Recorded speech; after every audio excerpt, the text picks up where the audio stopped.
I said that isn't nice, considering he's not here. I said I wait until he's here when I slag him off. Yeah, very well. No, nice one, Karl. You're an honourable man. Forget it.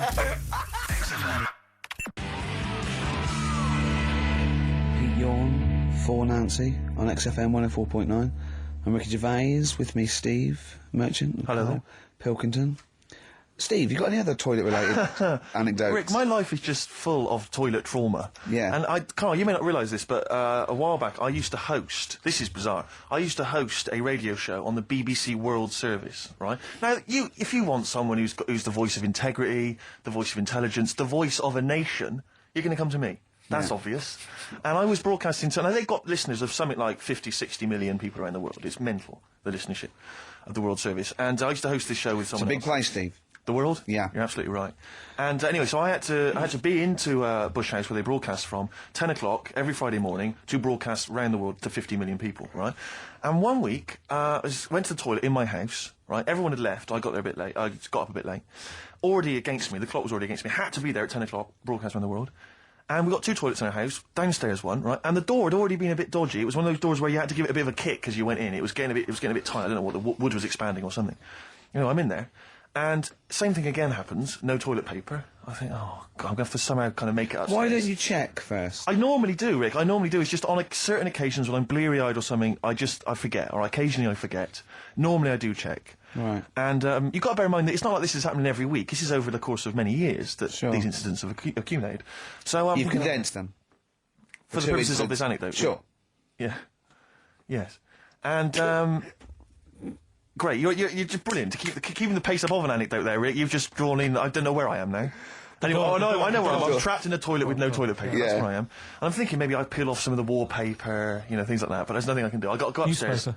Well, exactly, but I've got to go upstairs and find toilet paper. Was there any? There wasn't. There wasn't? Oh. I've got to go upstairs and maybe find a notepad or something like that. Oh. And so I try the door, right? The door's wedged, and I'm pulling on the door, and I can't get the door open. It's just like it won't come open, and it's already. And I knew it was going to come to this at some point. Like this is like the clock's ticking. I'm trying to pull the door open, trousers around my ankles again, and I'm thinking, well, what I could do is I could open the window, I suppose, and like try and climb out, but not really, because I got the trousers around the ankles. And that's or if it was raining, just stick your ass out. 2 birds with one stone. Sadly, it was a beautiful day, Rick. I call it the World Bee Day. And so, so what I'm thinking is, well, I got my mobile phone in there, luckily, because it's in my pocket. I'm thinking, well, maybe I could phone. I was seriously Kleenex. Maybe I'll phone the fire brigade. By this point, I need just dried. No, it hadn't. It was. Hold on. Was that little puppy not around? Because sometimes you can call that. It's got a little bit wrapped round it. Listen. Or just use the puppy itself. There's 50 million people around the world going to hear my voice in like 30 minutes. Exactly. And where's Steve? He's not locked in the toilet again, is he? Exactly. Oh, no. So I'm thinking about phoning the fire brigade, and I'm thinking, like, if I do that, it's gonna be the first call that goes straight on the speakerphone. Yeah. For like the entire fire brigade service everywhere. With a butch hero carrying you down over his shoulders with your trousers around your ankles. Exactly. Can I just not pull him up? No, you've got to be taught a lesson. Yeah. But I imagine the idea of phoning up and going, hello there, I'm trapped in a room in my house. Oh yeah, which one is it? Oh, I don't need to know. It's quite small. Is it? Yeah. It's not the toilet, is it? Because we don't want to come up and rescue someone who's trapped in the toilet. Which service do you require? Paper? So I think I can't find the fire brigade, the clock's ticking. So then I think one of my housemates is still in the house, but still asleep. So I phone the house number. Right, phone rings and rings and rings for ages, and eventually he answers the phone, right, gets out of bed, answers the phone, hi, it's Steve, alright, what's wrong? I'm downstairs. What are you doing? Alright, I didn't wait, I don't know. What are you doing? I'm just in the toilet. I'm just downstairs in the toilet. Oh, yeah, what are you doing? Well, I've finished what I'm... Have you got any toilet paper? Any bog roll? Yeah. So he had to, kind of scrape together a few bits of paper, you know, and sort of tinfoil or whatever he could find in the house. A cactus. Come down no. Pass it underneath the door, right? And then I said, can you move away from the door because I don't want you to hear me as I'm, you know, wiping the... And so he didn't say that? Yeah, well, I didn't want him to, you know, that's embarrassing. Sorry, that's embarrassing. What were you wiping it with? Not tumbleweed. What do you mean? What noise? I know what you mean. Yeah. No, exactly. Right. So then I say, right, can you smash... Why was he hovering? Why didn't he want to walk away? Will you keep your... What was it? Outside with a glass to his ear? Yeah. Thankfully, there was a window in the door, but it was frosted glass. You could just see my semi-naked body moving around. And So eventually I said to him, look, listen, I'm going to need you to sort of kick the door in. He said, well, I don't want to kick the door in because you're going to have to pay for it, aren't we? I go, yeah, but I got to go to the World Service. Well, yeah. And he was a lovely man. He's the weakest man you've ever come across. It's like if there's one person you don't want to have to throw their body weight against the door, it was him. He's like he'll snap before the door will. So he's smashing against This the door. sounds like a fetish to me, though. He went in there, and there you were naked with lots of toilet paper. And you go, oh, you've broken the door down, and there I am naked. Again. Oh, you've rumbled me, Rick. I wish I'd not told that embarrassing story on the radio.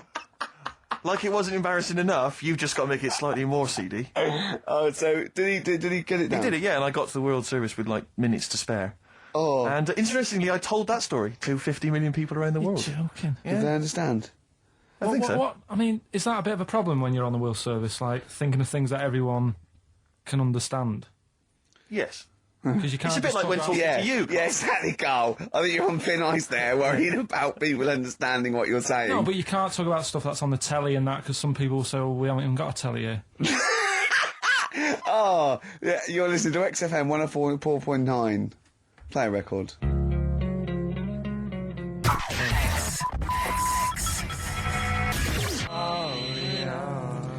Nirvana, All Apologies on XFM 104.9. I'm Ricky Gervais, obviously, with me, Steve Merchant, Karl Pilkington. Well, Steve, I met up with... I know it's forbidden, usually. I don't know why you Let me keep just doing explain to the listener. Me and Steve have got a little bit of a pact. We're not allowed to talk to Karl during the week because he comes out with too much dynamite and we want it to be fresh, and it's just unfair. And if he sees us laughing, he clams up a little bit because he knows something's wrong with his head.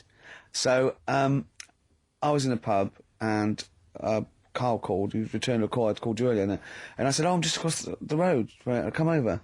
And he came over, and we had a conversation. And I kept saying, "No, save it." And I can't remember half the things he was saying, but I do remember one thing he said. He said that the human eye never grows. He said, unlike your ears and nose that keeps growing all your life, he says the human eye never grows. Now, there's a little bit of... He says, no, you look at a baby, it's got big eyes. It's got the same size eyes as it will have. When a baby's born, everyone always goes, oh, look at its eyes, don't they? Because that's like the main feature. Yes. They're quite big. They don't grow, they don't get any smaller, they stay the same size. What you mean, once you become an adult, you've the same sized eyes? Soon as you come out of the womb, your eyes, the size they are as a little baby, they stay the same size. It's Until just you like die. the sockets. And I pointed out to him, right, I said, if that was true, Steve Merchant, when he was a baby, with these eyes he's got now, would have looked like a hammerhead shark. All right, calm down. You don't want to go lay into the eyes. Do you know what I mean? Just to prove my point. I didn't laugh when Good. he said that. Respect. Do you know what I mean, though? I've got the eyes are the windows of the soul, and mine they happen to be enormous French plate glass windows. Yeah. But nevertheless, they're beautiful. Many people find them beautiful. Yeah, they're great. Yeah, many people do. But Do you know they don't have kneecaps either? My eyes, or what? Babies. When they're born, they don't get kneecaps until they're about 2. they don't get knees. Is that true? Yeah. And also, What are you it might be talking true, about, it might Carl? be true. But isn't it a little bone? It's part of the. Well, no, but all the leg bone. you got lot more bones when you're born than yeah, you got eventually. 300 when you're born, then 205 when you're an adult. Yeah, they're all fused, don't they? Do they? The head's got to be all soft to come out. Right. As we said earlier, I would know. I'm a shark. Oh, So God. what did you say when he said about my eyes being huge? Okay, get off it. That isn't nice, considering Yeah. he's not here. I said I talking about wait him until being he's on here when I slag him off. Yeah, very well. No, nice one, Carl. You're an honourable man. Oh, well, I know, see, the thing is, right, that made me think that it might be a little bit of truth in this. There is as well, that- the ear thing. Have you seen that with old That's men true, who have yeah. really long ears Yeah. and big noses? Yeah. You mean do they eat buns and walk around in the jungle, these old men? You mean that the ears and the nose carry on growing? Yeah, they do, that's true. That's true, it's cartilage. Yeah, but it's not like sort of Pinocchio. No, after you're dead, you leave a body lying around, he's got a huge elephant type Really? ears. If you left him long enough? 4 foot nose, that's what, yeah. No, remarkable. but it's about the focal length in your eye, you see, because it's like a big lens. So it makes sense that they couldn't change that much. Because an owl, do you know why an owl turns its head round? Sort of like 180 degrees. No. Because it can't move its eyes, because the eyes take up the whole... It's the biggest eye in the animal kingdom. The eyes take up the whole of its skull. Really? Yeah. Yeah, and it has to move its... Yeah. Has it got a brain in there as well? It's got a brain in there, yeah, above the eye, yeah. When I say the whole of the skull... Quite, yeah. There's also some space for the brain. What I meant is the two diameters of the eye is the diameter of the... You've lost me there with diameters. And you didn't like maths, did you? don't like maths. Never understood it. Couldn't get to grips with maths. I don't know about you, Karl. Did you do maths, Karl? Now, how did you do in your exams on the maths? Did you turn up? I bet yours was rather like my theory, which is why do you need to figure it all out when you've got a calculator? Exactly. Yeah, I knew it. Yeah. You're right. And I agree. Well, let's play a record, and afterwards I'm going to be testing you on your homework this week, Karl. Could we do White Van Man first? We could do... Oh, just to... No, they've got to know just to what they're remind people. dealing with, yeah. Karl's homework was to read all about, as you know, Che Guevara. Absolutely. Last week he did well on Rasputin, didn't he? Did very well on Rasputin. Yeah, passed with flying marks there. So let's have a bit of Wu-Tang, shall we? Then let's have White Van Karl. Man. Yeah. White Van Karl. No. Yeah. Don't erase none of that good shit.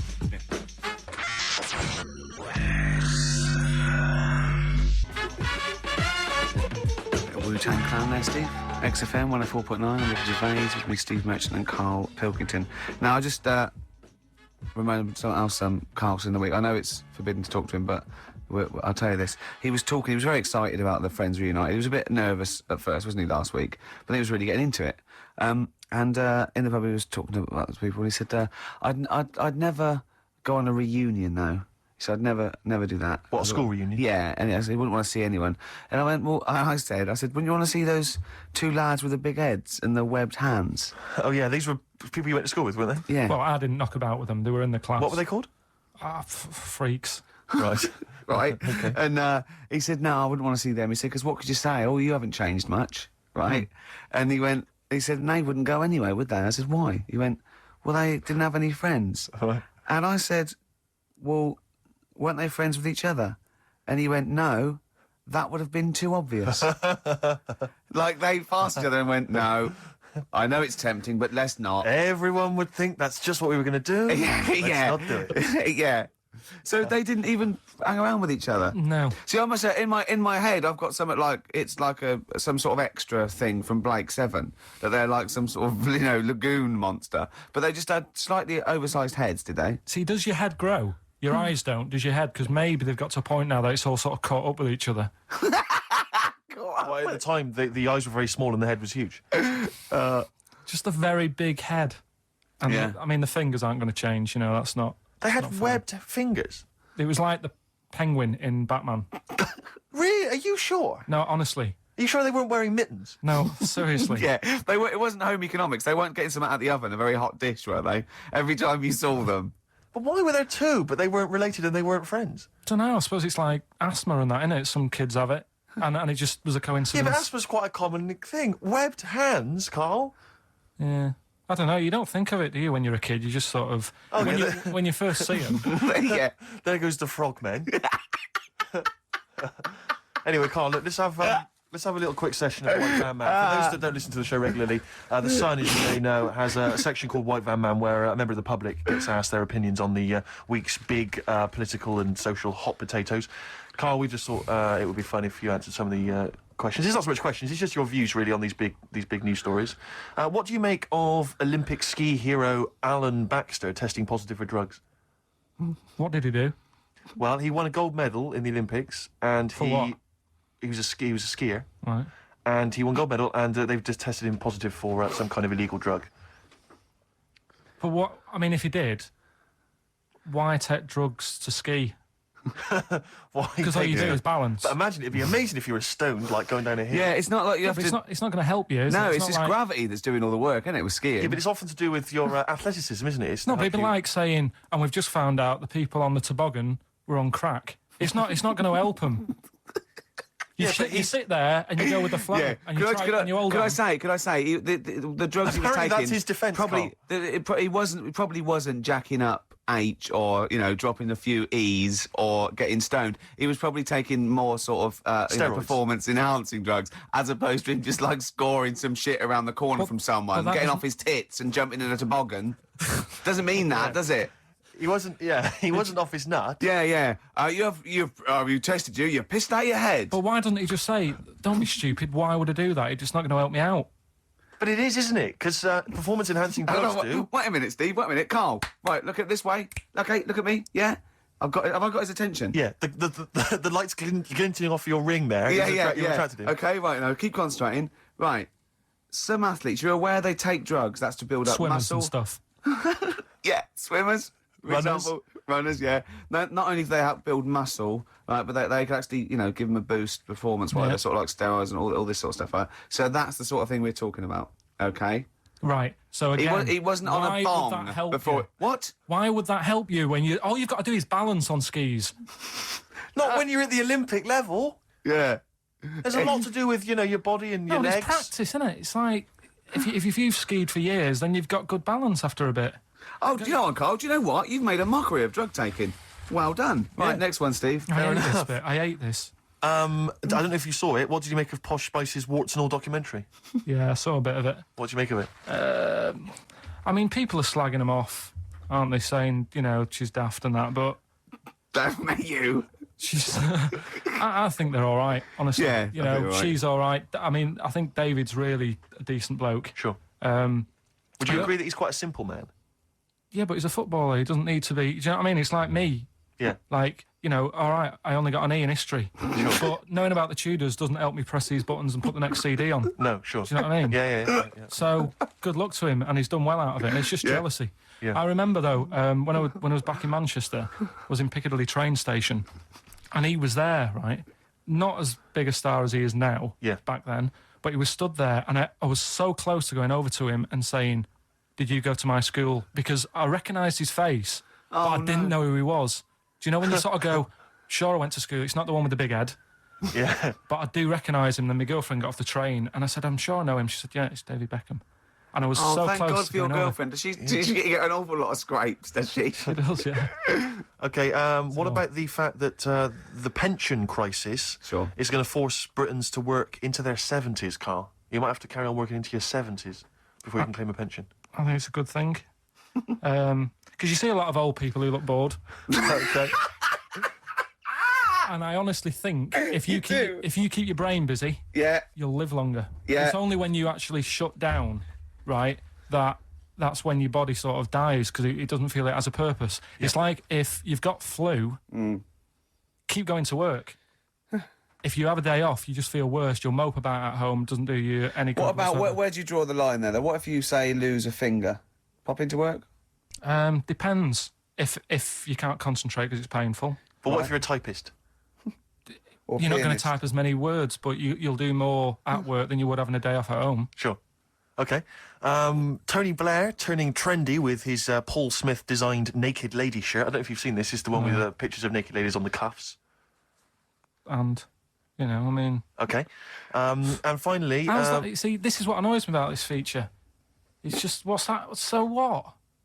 Yeah, but it's the Prime Minister of this country wearing a trendy shirt with naked ladies on the cuffs.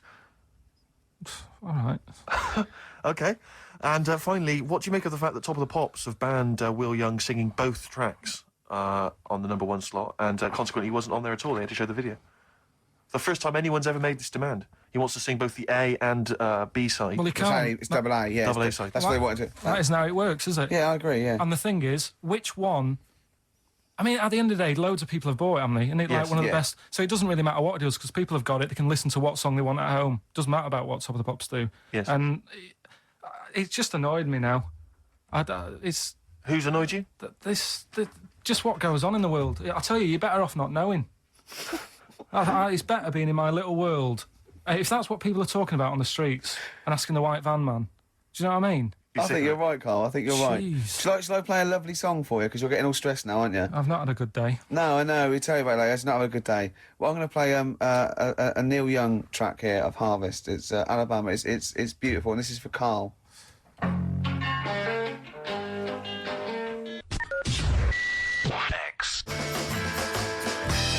Athlete, West Side.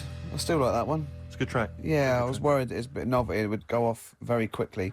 But it's good. No, it's not like bad at all. On XFM 104.9, I'm Ricky Gervais, with me Steve Merchant, Karl Pilkington. Steve. Well, we were talking about the news just now, and there was a story I heard in the week. I think it was on the radio, and I don't know all the details, but what I heard was that a number of, I think it was Falkland, maybe Gulf War veterans, were, I think, suing or complaining to the government because they wanted compensation for post-traumatic stress disorder. My brother went into the army, right? Because he couldn't get a normal job, and my dad said, you know, if you don't get a job by such a date, that's it, son. You're going in the army. So when was the Falklands? Was it about 81? Right, and he joined back in like 81 or something. And he I don't know, he was in Aldershot or something. Oh yeah. And he wrote back to my mum saying, you know, what a bad time to join, bad time in this. So she wrote. What a bad time to join? That's so sweet, Carl, isn't it? That's like, dear Dad, yeah, well done. Don't know if you've noticed. Yeah. I was on the dole, that's for sure. Thank you for joining a month before the Belgrano. Anyway, go on. My mum called up, spoke to the sergeant, and said, "Can you leave him out of this one? Can you leave him out of this one? What, the Falkland War? He's only just joined," and she called him Chuck, which he got done for. Like, she's one of them, I think it's a northern thing, like saying, "How are you, Chuck?" Yeah. And she called the sergeant Chuck, and the sergeant said to like, my brother, your mum, you know, she's called up and asked if you can not go, which, of course, you know, I mean, we'll see how it goes. But can you tell What her? do you mean? Why did the sergeant even entertain this? Well, Pilkington, come here. Your mum's been giving me a bit of earache. Now listen, tell her I've told you, but can you call her, because she called me Chuck and everything. Can you call her and say you don't mind? Well, not really. Oh, please, because I've promised her say you want to go. No, please, say you want to go. Why was he entertaining this phone call? probably because he was new. What? Because he was new to the army, I suppose. Who? No, I mean the sergeant. I don't know, maybe they do that. So what happened? He didn't go in the end? So he didn't go, no. You can't do it. But that's ludicrous. I love that. We went over the top. Pilkington, I've got a note. Yeah. Is this really your mum? Yeah. Okay, no, this seems to be in order. Because I noticed it says, I do not want to go into the army. I don't want to go and fight. And it's crossed out and it's good. My mum says don't go. Now, you didn't write this yourself. No, my mum wrote this. Okay, you definitely wrote this yourself. Your excuse. You're going to have to fill envelopes. No, I'm sure if he was needed, he would have had to go, but I think they made a bit of a special effort. They sort of said, oh. Well, it wasn't conscription anyway. Oh, no, I was But were the other soldiers going around just going, Pilkington. No, he ended up being a mechanic in there, and he got kicked out for going for a packet of fags in a tank. What? Now, wait a minute.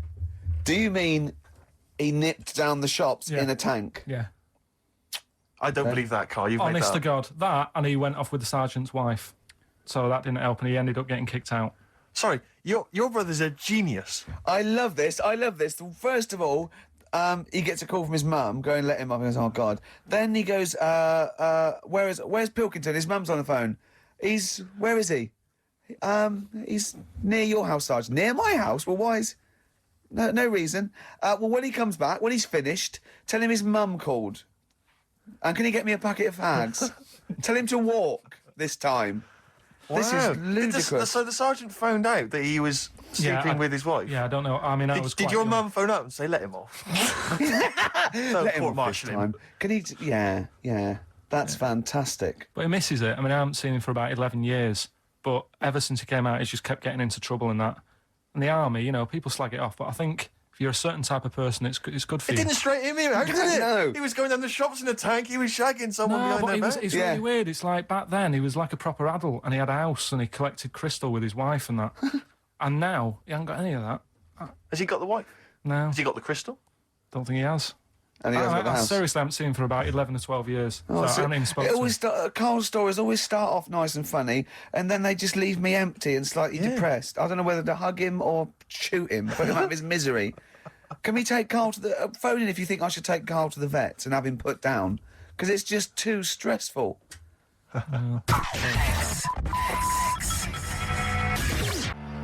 Hides, main offender, XFM 104.9. Wow. It's that time in the show where I test Karl on his... Homework. Yeah, for the week. History. The re-education of Karl Pilkington. As you know, we found out last week that he'd taken one GCSE and he'd got an E, and it was history. Do you know, Steve, I haven't told you this. Went shopping on Sunday. Buy some new jeans. Was in a shop.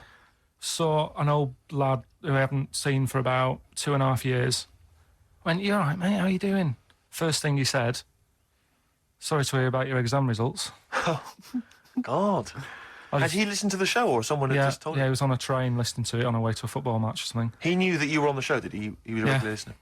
First thing he said, Wow. so sorry about your exam results. Haven't people have been coming up to you in the station going, "You all right? Do you want to talk about it?" Or God. I know. well, you did take it pretty badly for a 29-year-old man. Just a bit of a shock because it annoyed me that... It wasn't a shock. You knew you hadn't got any. No, I thought I'd have got a bit more than that. I wasn't expecting, But you didn't even think you took history, so that must have been a bonus. Yeah, that's what my girlfriend said. Yeah. So, well, Didn't she say something quite philosophical, which was like, you didn't even have a knee this morning? Yeah, she said yesterday, you didn't have anything today. Exactly. Which was good. Yeah. But anyway. Anyway, okay then, well, you were tested on Che Guevara. Right, Karl. We should just remind people what happened, because This last is a week little series. I've got lots of these little books, right? They're about, like, 2.5 inches long by about, 2 inches wide. Those tiny little things you see in the, sort of, on the front counter of Waterstones or Smiths. And it's The Life and Times, a series of all the greats in history. Last week you read about Rasputin. He wasn't impressed. No. This week... This book's a little bit thicker than the Rasputin one. No, it's the same, I think. Was it? Maybe the writing's Bigger smaller. writing or something. But, okay, Che Guevara. Who was Che Guevara? Just now, you learnt to pronounce it, right? And how do you remember? You told me the week how you remembered what his name was. Che is like shake, and his surname is like guitar. Right. Shavara. Okay. But anyway, right. Tell us what you know, and we'll ask. Right. First of all, his name isn't really Che. Right. It was something else, and Che means buddy in wherever he's from, Argentina. Okay. Right. That's right, isn't it? Yeah. Yep. Right. So anyway, he was born, and he was. By the way, Karl's not reading this from a book now. This is all out of his own head. This is not pre-planned notes. No, this is. I mean, I know it sounds written, but he's just riffing Right, on this. Here we go. Go on. He was born. He had bad asthma as a kid. Right. Which I thought was quite interesting because they didn't have cars and that back then, and that's what they're blaming asthma on these days. The bad build-up of traffic and that. Well, they did have cars, Karl. Not as many as they have now. Okay. So that was something I picked up early in the story. He had asthma. Yeah. His dad was into he wasn't a politician or anything, but he was, they were into the politics. Sure. So he sort of grew up around a family who was into, watching the news and that and keeping up to date on what's going on in the world. So that sort of rubbed off on him. He went to school. He was doing stuff on medicine. Yeah. Yeah, he wanted to be a doctor, or he thought he did. Yep. Anyway, he learned really quick. He did like 6 months work in about 3 months. So he could have some time off school or something. Right. So he took that time off and went to travel South America with his mate on a motorbike. Yep. Yeah. And he saw all this bad going on in the world. And he thought, oh, this is bad, this. Yeah. I could do something here. I could change this, make it a nicer place to live. So he said, what I'm going to do is join a gang that sort of is against the like the government. Yeah. Right. Right. Am I right so far? Yeah. You're doing very well. Right. And the woman who he met, who was like running this gang, is a woman called Hilda, who he later married. All right. And Hilda introduced him to Castro, Right. who was like the head cheese of the gang, Right. who wanted to change things. Okay. And so she said, like, this is I think his real name was Engelbert or something like that. Ernesto. What? Ernesto. She said, this is Ernesto. He does medicine. Should have him in our sort of army. So when there's injuries and that, he can make people better. Yeah. So he said, yeah, all right then. So he joined the gang and they went like went to sort of. I'm chopping it down a bit. No. Sure. You're condensing it. It's not in real time. No. So anyway, so they go. It feels like it. See, this is why I just wanted you to ask me questions. Well, listen. Let's cut to the chase then. So, Okay. obviously, he made his name as part of the Cuban Revolution. Yeah. Yeah. Do you know what date that was? About. No, I don't. Okay. And obviously, so he was a big involvement in that. Yeah. In which country was he caught? He was caught in Bolivia. Yeah. How did he die? They executed him. Yeah. He shot him, and his last words before he died, right? The guy's there with the gun. and he wasn't scared. He wasn't like crying or anything. He said to the bloke with the gun, he said, "Go on, shoot me. Be a man." Yeah. He said, Yep. and they shot him. And did it tell you what happened to him after that? His dead body?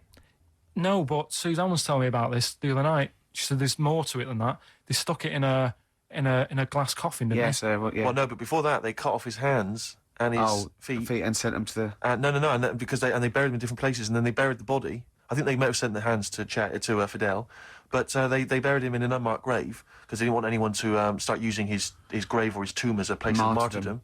But of course, that just made him even more of a martyr because no one knew where he was buried. So it just meant that he was even more of a... Yeah, but that wouldn't work anyway, because if they did find out, that's more places people can go and sort of grieve. Do you know what I mean? If you've got all these different graves... What, with different parts of his body? Well, you've got a foot over there, and it's like, well, you know, oh, God. His head over there. Thanks for what you're doing. He's a genius. Yeah.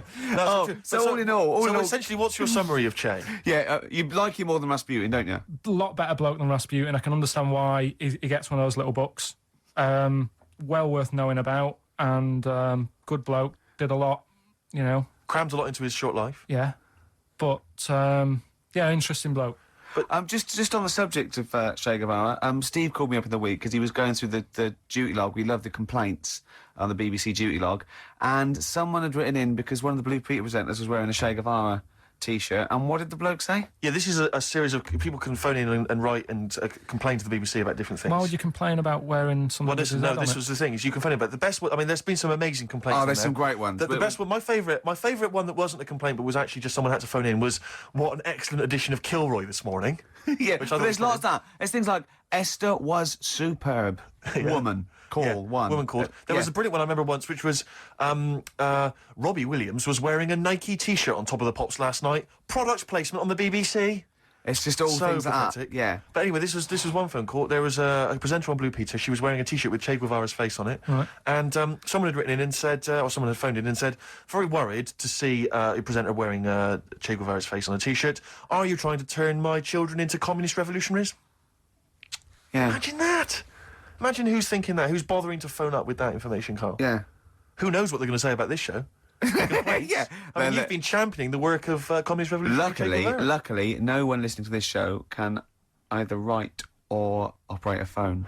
So I think we're pretty safe. So thumbs up for Che Guevara. Yeah. Well done to Karl there. Yeah, no, I thought it was even brilliant. All right, didn't I? But the thing is, you keep saying to us you don't understand why history's interesting, and yet you're clearly interested by that. You remembered that Karl, information. I've got another. Yeah. I've got a few in the series. Can I give you your next week's homework? Go on. There you go. Oh. Read it out. Hitler, the life and times of Hitler. 1889 to 1945. Yeah. Yeah. Do you know much about him? What was the significance of that last date? Why did he? What was that last date, Karl? Why do you think he died in 1945? End of the war. Yeah. Which I'm interested in. So this will have stuff about Anderson shelters and that. It might not be covered in the Hitler biography, the Anderson shelter, but just check if there's a special Anderson chapter, Anderson shelter chapter. Well, I'll look forward to this. Yeah, Be interesting. Powdered Egg is page 4. Yeah. Excellent. Well, we're going to play a hip-hop. Yeah, it's time for a hip-hop hooray. People are absolutely in love with this feature, Rick, as you well know, and I know you're somewhat jealous of it. Yeah. This week, I know that Outkast are currently on the playlist, aren't they, with their new single, Whole of the World? Is that all? The Whole World? Anyway, this is a track from the big compilation, Outkast. It's just a sort of compilation of all their greatest hits. And this is a good one. It's called Rosa Parks. Play it, Karl. X. Their greatest hits album, that's Outkast, and a track called Rosa Parks. Like it. Yeah, enjoy it. Now, we just had a call from someone impressed by Karl, and Karl's very pleased because this guy has actually done a PhD on Che Guevara. So, in theory, whatever subject he chose, in theory, he's probably one of the experts in the world on this particular field. Now, hello, are you there? Yeah, I'm here. Hello, what's your name? My name's David. David, now where did you do your PhD? Did it at UCL. Did it at UCL, mild college. And what was the actual title of the PhD? It was Che Guevara's influence on class struggle in Europe in the 60s. And what did you think of Karl's performance? I thought he did really, really well. The only thing, I'd never heard those last words before. So Karl actually knows something you don't know. Yeah, possibly. Although you presumably not take that as verified information. You probably wouldn't take everything Karl said as gospel. You'd probably look it up yourself, would you? I probably would have a look, yeah. Did you know about babies' eyes? Sorry? Did you know that babies' eyes don't grow? I didn't know that. You see, that's why you shouldn't take things Karl says as gospel, because it come out with something, vaguely intelligent, and then say, did you know about babies' eyes don't grow? Any questions that you'd want to test Karl on? Any thoughts, anything he missed there on the history of Che Guevara? I think he did really well, and I think he should be congratulated. Because Karl has problems with understanding why people are interested in history, and even though he's been reading these books, he keeps saying, "Why does anyone care about history? Why is it important?" What would you say to Karl? I think he should maybe then look at who Che Guevara did influence and why he still influences people today. Yeah. Well, he knows that he influenced Citizen Smith, and he knows that if McDonald's ever wanted to swap Ronald McDonald for Che Guevara, it would cost him an awful lot of money. So he is trying to apply it to the modern world. He is having a go. Well, maybe you should think like why Rage Against the Machine have him on their T-shirts. Good point, Karl. Why do you think of that? Why do you think they have him on the T-shirts, Karl? I don't know. Maybe that was the design of the T-shirt. Maybe they wanted another T-shirt. Maybe they wanted Ronald McDonald, but didn't have any in. Sure. And they said, "Oh, we'll have that one there then." Well, thanks very much, Dave. Just before you go, do you think Karl would be an interesting subject for a PhD? Yeah, very much so. Yeah. Okay. Well, if you're not. Well, hopefully one day you'll become a professor, and you can maybe set that as some coursework. I could do, yeah. Karl Pilkington. Imagine that. Cheers, Dave. Having an MA in Karl Pilkington. Thanks very much, Dave. Okay, bye. Cheers, Thanks bye. That's good. My teachers never did that. What encouraged you in that way? Never said well done. So Really? Yeah. But you never showed up. Yeah, you had to be in the same room. They were too really. busy saying, "Who are you?" yeah. No, but Mrs. Matthews, me head teacher. Oh, let's not lay into Matthews again. She's always getting us. Not Matty She Matthews, said not Grimble Matty Matthews. I'd we used to call never her. be a high flyer. If she could see you now, what'd she say? You'll never be a high flyer. She said that to me, mum and dad, on a parents' evening. That was after I'd played the drums in Little Donkey. She clearly didn't know what she was talking about. The picture sold.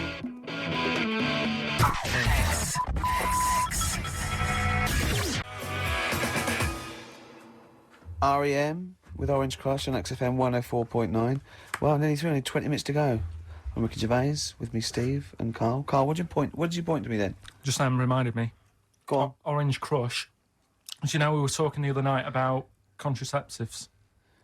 No, you said to me, I've got to do lots of homework. You look up how they used, in the olden days, how they used to use elephant dung as a contraceptive. And I went, what? And he went, no, look it up. You give me those things. I said, I don't know. Was it they put, when you're running around with dung on the end of your knob, no woman really wants to go near it. Is that how it worked? And he went, come on, you give me things to do. If you've just written a PhD on how to use elephant dung as a contraceptive, please get in touch. And I found I'll give the number in a minute. It's not elephant, it was crocodile. Oh, yeah. Why? But, yeah, Orange Sorry, Crush. no, you can't. No, whoa. What? Back. What do you mean? It was crocodile dung. How did they use crocodile dung as a contraceptive? I don't know. Right, go on, Orange Crush, yeah. So Orange Crush, what it was, I was trying to look up that thing about crocodile stuff, using it, and I came up with another one saying that they used to use a lemon, sort of shaped right, and the put it on, and the citric acid in it Kill the sperm? would kill the sperm. Right. So they would wear the lemon on the end of the knob. Was that erotic? It worked. Listen, I'll try anything, Karl, mate. If that works. Yeah. If the ladies like that. I mean, could it be anything? Could it be like, a melon? Kumquat? Yeah, maybe, in my case. What's those hairy ones? Yeah. Anyway, it just reminded me when Orange Crush. Well, thanks very much for that, Karl. It's and that I didn't even ask him to. No. Research that. No. He just- So Orange Crush reminded you of the lemon contraceptive? Okay. Jolly good. You could use it as a little lemon squeezer, couldn't you? It could be like a novelty lemon squeezer. You just stand in the kitchen, and then when someone wants to just come along and go on the end of your... Did you make this lemonade yourself? Yes, I did. It tastes funny. It tastes funny. Okay, yeah. Anyway. Karl, this is a quick question to you. Would you ever sort of find yourself in a situation where you might confuse a woman's breasts with mountains? Is that a concern for you, do you think? No. Not a problem for you? Well, not if they're small and humble, I wouldn't. That's what I'm hoping. That's what, fingers crossed. If they were small and humble, then I'd pretty much not confuse them with mountains. Thank God. But I mean, if they were large and sort of pendulous. And with like quite rocky with snow on top. Exactly. Then I'd go, hold on, love. Wait a minute. Hold on, love. I was into this, but now Exactly. I feel like I'm alone. Karl, do you know what we're talking about? Who has done that? I'll give you a clue. One more time. See, my breasts are small and humble, so you don't confuse them with mountains. Shakira. It's a lyric that me and taking Steve the are nation obsessed by with. storm. It's quite a nice song. It's got another. It's very much like, it sounds a bit like Men at Work Down Under. Yeah, it's got the panpipes. Is this what's its kid? Who? Julio Iglesias. No, it's Shakira. Consequently, the word Shakira there being mentioned. I haven't heard of him. Okay. She's a big Latin star, apparently, big Latin American star. And anyway, just sing it again for us. See, my breasts are small and humble, so you don't confuse them with mountains. Which is a concern. It was always a concern. Definitely. The number of times she's woken up and there's been a fat bloke with a beard and a little Sherpa. She goes, "What are you doing?" And they go, "We're just trying to climb this map." Look again. Oh, sorry, love. Oh, it's your tits. I didn't Oh, realise. your tits. We thought we were in I can't believe K2. it. I can't walk on me camp. You can't camp on my tits for the night. No. Well, why are you climbing them? Well, I just 'Cause got they were there. confused. Well, they're small and humble. Are you mental? Look at Karl. I love that look at Karl. Karl is looking back and forth. You know when you sort of you go to a cat and it looks back and forth between two people. That's very much like Karl's looking at us now. Or when, like, a child sees a midget or something in the street. They're just transfixed, aren't they? And the parents go, "Don't stare." When we were pushing Ash, yesterday, our producer's in a wheelchair, and we were pushing him He's through not the a VC. midget, we should make that No, he's clear. not a little midget. He's not tall. But we were pushing him through the VC, and this little kid just came up and just stood in front of him and looked at him. Yeah. I just laughed. It was funny. Do you do that? I imagine that you get caught staring at things. Karl. Do you go up to people with problems and go, "Mummy, is that a monster?" Well, I was telling you one about when I used to go with my dad in the taxi. Oh yeah, Why, tell what us this happened? story. Well, Your father was a taxi driver? my dad he had loads of jobs, which he did back then, and they don't do that anymore, do they? People they don't Have a do variety of loads jobs? stuff. Sure. But at one point, he had a black cab, and I used to go with him. Used to get a beer crate and put it in the front of the black cab, and sort of sit just next to the Comfortable. meter. And anyway, we got this call, and like the guy on the end of the radio said, "Oh, you've got your son with you, haven't you?" So he said, "Yeah." So it's just like, we've got to pick up at number 11 Village Lane or whatever. And I said, "All right." And it was this woman. It was like a woman version of the Elephant Man. Wow. The Elephant Woman. Yeah, it looked like... it was really strange because I was in the front of the cab, and when you're a kid, if something looks odd, you're a bit scared of it, aren't you? Yeah. And my dad was like, "Look, be all right." And we're driving towards her. Don't worry, son. I've got loads of buns. And just to I think give I'll you- just throw one down the street if See, you run after you're it. being mean, right? I am a was little you? bit, So yeah. how old were you? 18? No, I was about 12 or something like that, 11, 12.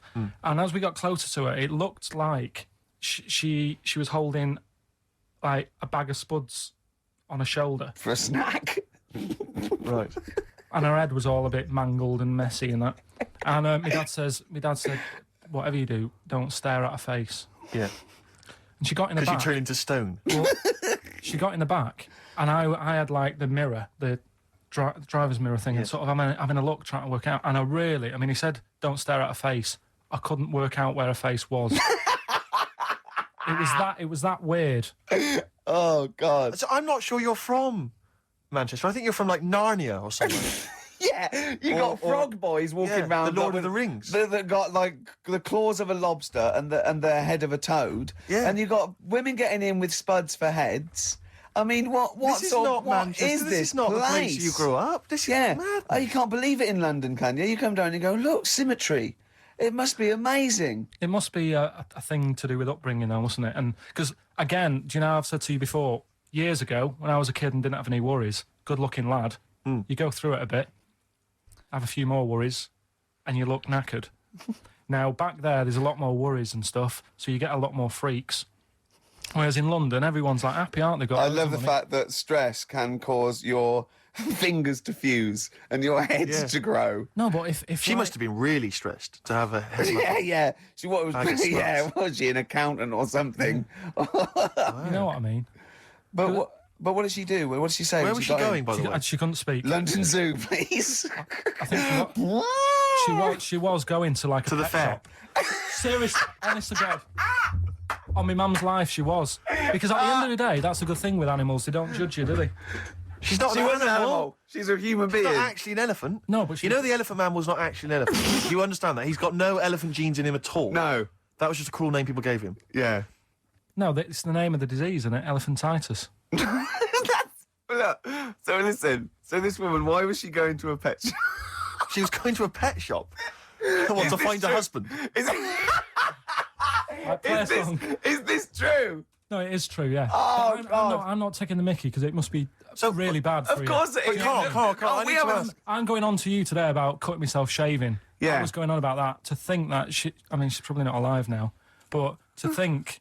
But you're saying that you're going to say this is a worse problem than a little cut shaving, aren't you? Yeah. Yeah. Do you know what I mean? I think you're right. Carl, there's a couple of key questions I need to ask. One, if she couldn't talk, how did she tell your father where to drive it? Did she have it written on a note? Did she point with her nose? Yeah. Right, this has got silly. Pick your song. But and also, finally, where did you say she lived again? It was like in a village, a little small village. Right. Just hidden out of the way. All I'm saying is we could maybe get like some sort of coach, book some coaches, get a coach party up there to have a look at her, take some photos. And now... You can make some lemonade. The offspring of a woman and some spuds. Yeah. Please enter at your peril. Should it give me a shiny shilling? Wow. Oh, that's terrible. Well, I'm going to play a little bit of Teenage Fan Club song for the lovers here. We left it very late, which has been just, rapping with Karl P here, and this is I Need Direction.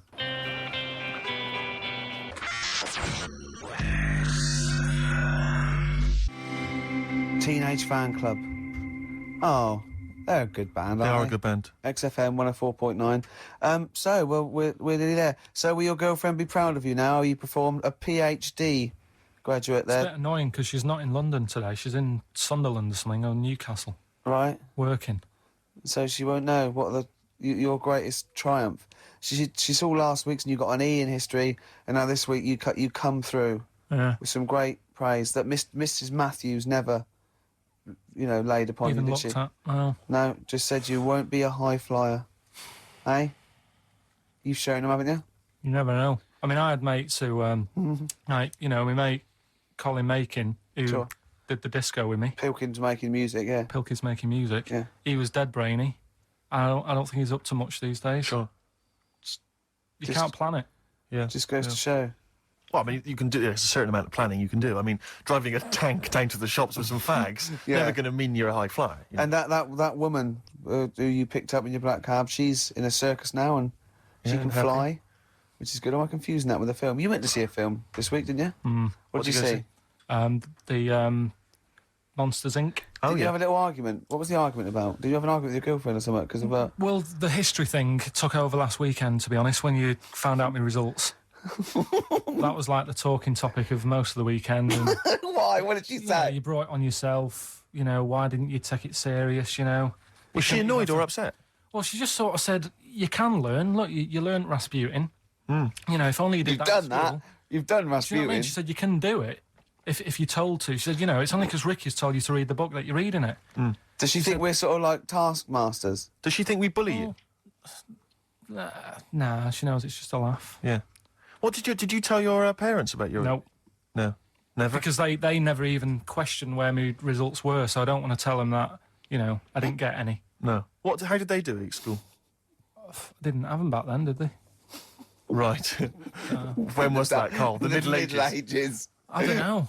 Like I say, back then, it wasn't about getting results and that, was it? It was just about learning trades. I mean, my dad, right, he can, put windows in his house. Yeah. Do plumbing. He should. It's dark, isn't it? He's done that first of all. Right. So he can do what? He's got a multitude of different jobs. Yeah, he can do all sorts. Do you know what I mean? If there's a problem in my flat, I can call him up and say, this isn't working, what should I do? And he'll say, Is that not a brain surgeon? He'll say, fix it. Sure. So what about Monsters Inc.? What did you make of it? It's all right. It is a kid's film. It sort of annoyed me. Is it? Okay. I was having, what gave that away, do you think? Was it the songs? Was it the animation? Yeah, the fluffy little things that squiggled round on the screen for an hour and a half. It is annoying because, there's kids everywhere and kids don't watch films, do they? No. Do you know what I mean? They're messing around. I don't know why they make kids films. And you to can't- be honest, it's mental. Can't concentrate properly when you've got kids, Screaming, making shouting. noise around you and that. Yeah. So I'd say, my little review, wait until it comes out on DVD. Okay. What a great review that would be. Wouldn't that be great? Film 2002. Yeah. Jonathan Ross going, Well, I don't want to give it away. Wait till it comes out on DVD. Yeah. Oh. No, but not giving it away. It's just that you can't watch it properly when there's kids screaming around you. Yeah. Sure. Do you know what I mean? What are you looking forward to this week? You going to go and see anything? Just been talking to Ricky now, because my missus is away.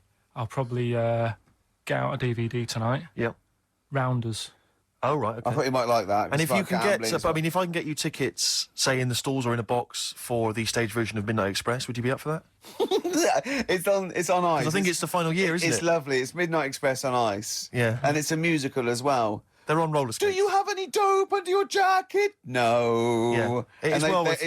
It's great. John Hurt is actually in this version as well, which is fantastic. He played the Elephant Man. So the universe all comes together. Have you ever seen the stage version of the Elephant Man? No. You'd love that? Yeah. Who was in that? I have seen a clip of it. Who plays him? I think they got a real guy with elephantitis. Right. Yeah. What are you finishing on? Let's have a final song for the ladies. It's from the album Kiss Me, Kiss Me, Kiss Me by The Cure, and it's The Beautiful Catch. Goodbye. See you next week, everybody. Bye-bye.